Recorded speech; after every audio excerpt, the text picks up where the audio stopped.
Right here, we have a brand new Ferrari Portaphino. This replaces the California and California T.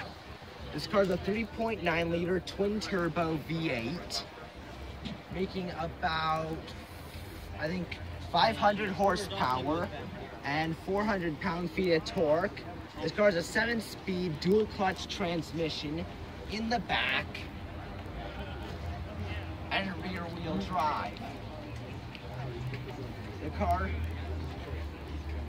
is optioned out with carbon ceramic brakes, yellow brake calipers, standard comfort seats, the carbon fiber Manatino steering wheel,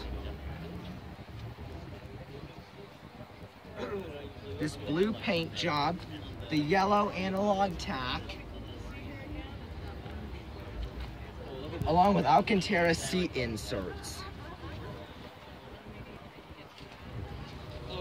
As you come around to the back, this entire rear clamshell opens up to put the top to give the car a coupe.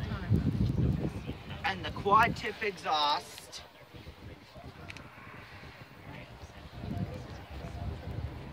This car is on Pirelli P0 tires, 265s in the back, and 245s in the front. If you like the video, please subscribe to Weissach Racing and click on the bell notification down below.